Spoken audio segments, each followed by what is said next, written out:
Okay, the first major aspect of self, which is the core of who you are, is the soul. We have a soul. That soul has been through a lot of different incarnations. We call them past lives. So that soul has been around and has been through each incarnation expanding and expanding and expanding, because the point of the soul is to expand and to gain more power. And the more power we gain through our expansions and the lessons we've learned, we actually become more like a godlike energy, which we can then start creating worlds. And there's so much we can do with our creative powers. And so this is why we incarnate into physical reality, so we can actually allow the soul to expand. And the soul is the true essence of you. That's where your true desires really come from. Not the physical desires from the physical brain, it's the soul desire. So it's very important to us to really dive deep into our intuitive space, the true depth of desire, because that's where you're going to find your joy, your happiness. So always understand the soul is the core essence of who you are, okay? Then people say, what's the difference between soul and spirit? Now, I say our soul has many versions of spirit to it, because each physical incarnation that we live, we generate a spirit version of ourselves.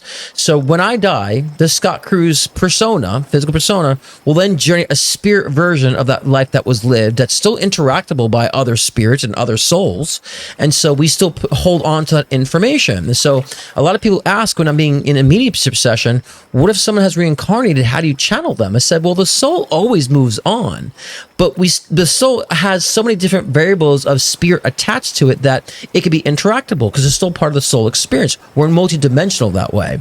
So that's why as a medium, when I'm connecting with the spirit version of the soul, it's interactable based on the physical life that was lived. And also the information on how the soul has evolved can also be interpreted through that spirit version, depending on whoever is channeling the spirit version or connecting with that spirit version or keep that spirit version alive or active. And there's a lot of people who don't communicate with their loved ones who've passed on, and that the soul, that spirit version remains dormant. And so then people try to wake up the spirit version. And so then the spirit version is not so clear. And then once the spirit gets the power, then it's more clear and crisp and precise. So there's a reason why people say rest in peace, because they don't want a spirit to be restless. They don't want a spirit to be in a chaotic state. So we put it to rest. And so those who are channeling spirit need to understand what they're really doing and the message that the soul intends to rely to the spirit to help the individual in the physical life to resolve karma. I see a lot of times when I'm channeling spirit, that spirit wants to help those still in the physical to resolve their karma that they may have created with them. And so the soul is actually aligned to that, because the soul has to still expand and resolve that karma too, which will help future incarnations, if that makes sense. Because as we're evolving, the soul is in each different lifetime. That's the next part I'm going to say, is the karmic self. We carry karma from each incarnation. And so every experience that we live, if we have unresolved karma in one incarnation, we'll carry that on into the next incarnation and the next incarnation until we evolve and grow from those lessons. We call them lessons in the physical sense. I call them perspectives. And so the more we broaden our perspective on things, we become at peace with it. That karmic energy can be still left in the spirit version. This is what I believe happens a lot of times in dreams. When we dream something, that we're in a different period, a different place, and something occurs. I think that's also the soul resolving a lot of, I would say, unresolved karma from another incarnation. It's very multidimensional that way. So we have to understand the karmic version of ourselves. What is the karma that we're carrying? What is that memory that we're still holding on to from previous incarnations, either positive or negative? Because karma could be either positive or negative, in a sense that karma could be unresolved lessons. And so those unresolved lessons could be very negative experiences in your life. Or maybe in a previous incarnation, you've done wonderful things. You've nurtured so many people. So then you carry that positive karma that you've expanded, that all of a sudden that next incarnation, you're getting nurtured by so many people and you're well loved by a lot of people. So when we understand what our karma is attached to this next aspect, which is the physical self, because the physical self is, I would say, our hub, for the current experience that we're in. So we have a physical brain. The physical brain, of course, part of the physical self is one that processes and computes physical reality based on perspective from any past experience in this incarnation. Now, the karmic version of ourselves is interjected in our physical versions through our DNA. So our DNA holds all the information from our past lifetimes. So they say that I think like a terabyte information can be embedded in just one little tiny strand of DNA. And so that's a lot of data, right? So I believe that we hold all our previous incarnations, skill sets, talents, unresolved karma in our DNA, which is in this physical body. So whatever's relevant for our current expression experience, that karmic, information will be illuminated. And they will turn into manifestation of experience, turn to manifestation of desires or limitations of thoughts and beliefs and so forth. And so we understand that level of the karmic journey and how we're evolving through the lessons, then we can actually really understand how to heal other aspects of spirit attached to the soul. And then we actually can be more clear on what the soul is saying, what the soul is needing, because then we're seeing as a journey, not so much a journey of this life, but in all our lifetimes that we're just evolving the soul, we become more in tune, which leads me to my next aspect of self, which the intuitive self. Okay. Now, the intuitive self and the soul is kind of hand in hand to me, but the intuition is actually more of a physical expression of how to maneuver through the physical world. So that's kind of embedded in our physical bodies too, because of the soul expression and the spirit versions that we have attached to the soul, as well as the karmic version of self we have attached to ourselves. So all that creates a more of an intuitive, broader perspective if we illuminate it. If we're not just focused through the physical brain, the physical perspective. And when I say physical perspective, I'm mainly talking about beliefs here and belief structures, because that's a physicality. And I say fuck beliefs, because beliefs are limiting. Beliefs should be always changing, because beliefs are very narrow. They're a very narrow perspective on things. And depending on the calibration of the beliefs that you hold, you're still possessing a very narrow view of existence and of life, because those beliefs are just programmed about this current physical world. You want to avoid beliefs as much as possible, or understand that you must change them like underwear, okay? Because in this physical world, it's all about perspective. And so your soul, your karmic self, the spirit selves that you have bring perspective, because you understand how the self has evolved. You can get that information, and so broadens your point of view.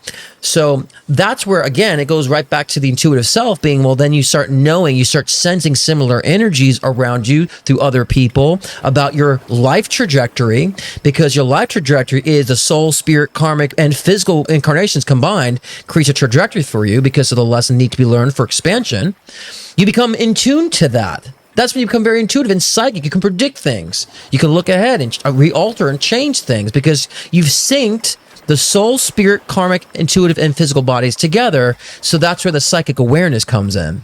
That's where you can also read other people. You can see beyond the barriers of physicality and 3D reality. You can actually start seeing things from a fifth dimensional perspective, which means you broaden your view to see things like the God energy, which means that you have no judgment about things that are happening. You understand why things are happening.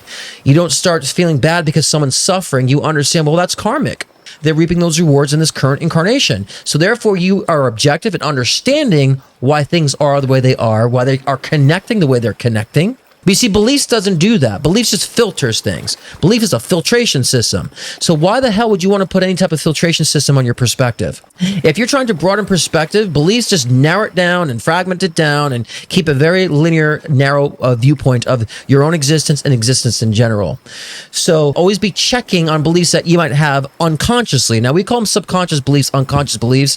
I like to call them default beliefs, because if we are living life unconsciously and kind of just living by default, where things happen to us, we don't look at it, we don't consciously be aware of what we're growing from and how we're growing from these situations, then what will happen is we'll just boom, a little default belief will be programmed in our subconscious mind.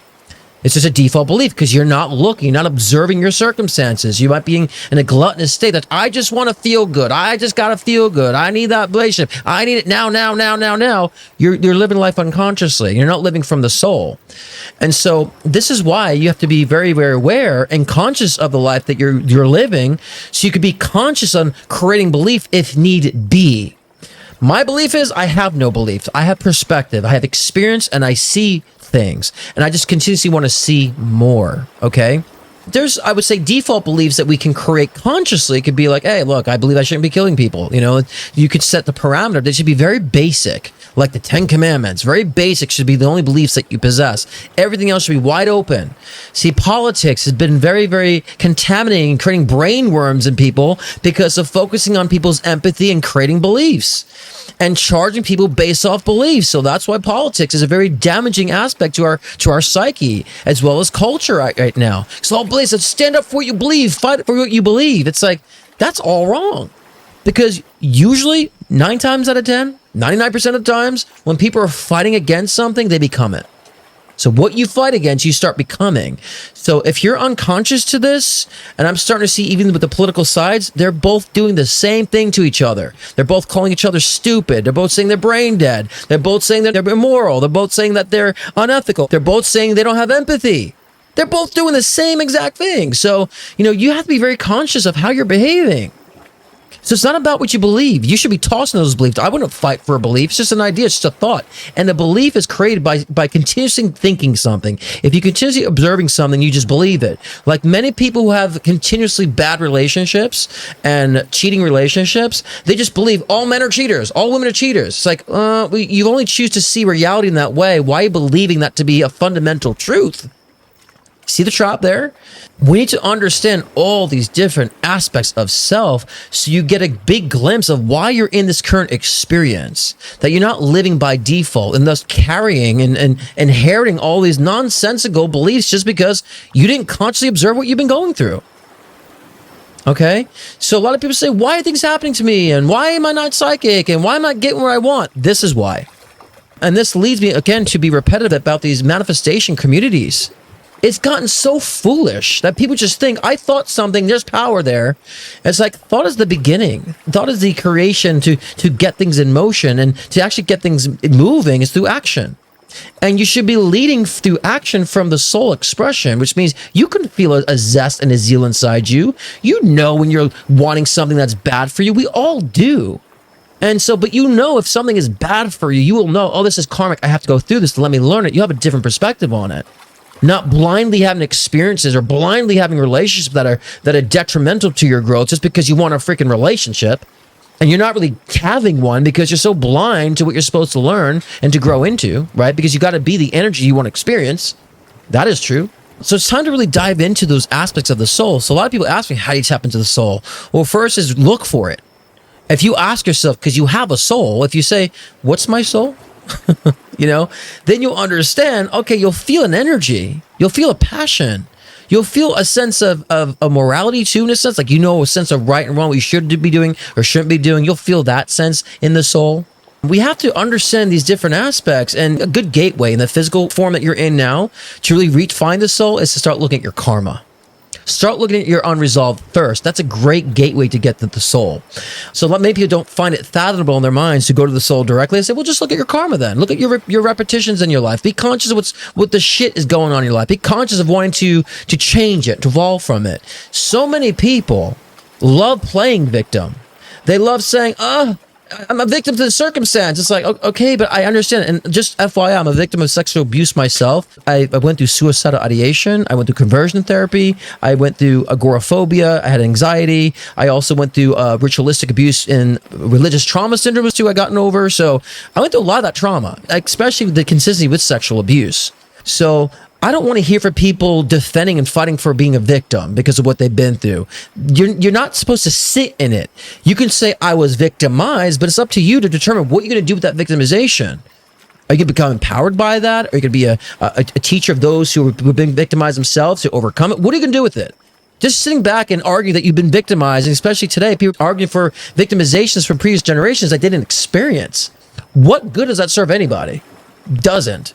So start looking at the karmic patterns in your life. Start looking at the things that need to be changed, the things you need to evolve from. And guess what will happen? You'll start getting the glimpse of your soul. You'll start feeling what the soul expression is. Your intuition will open wide up, and you'll start seeing things a lot differently. You'll start seeing things from a more broader point of view, and then you'll start understanding everybody else's karmic path too. You'll start feeling that. You won't be judgmental.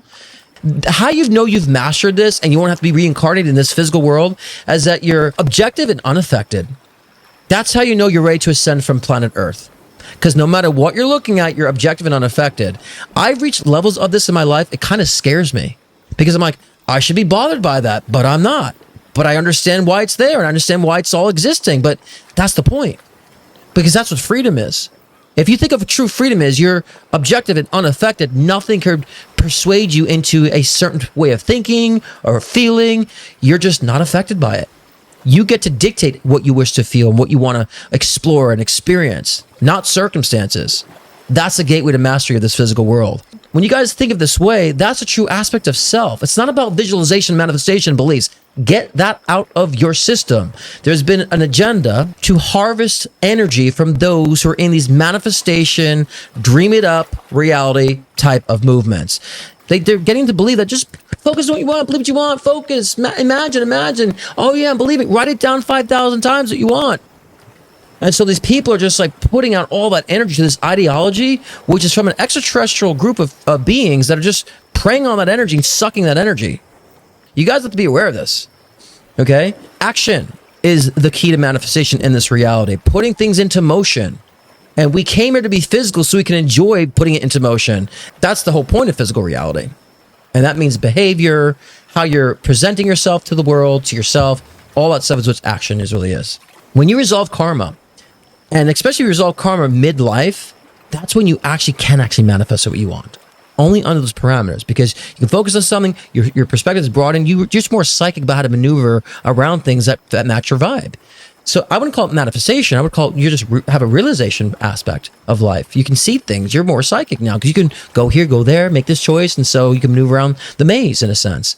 You're not manifesting it, you're aligning with it. You're finding your way through this matrix, this soup of energy, this quantum field of energy that's just all of us just kind of mingling and bouncing off and to each other. So when you master your karma and you become more aware of self, you know how to maneuver around it. You can see through it. You can expand it more.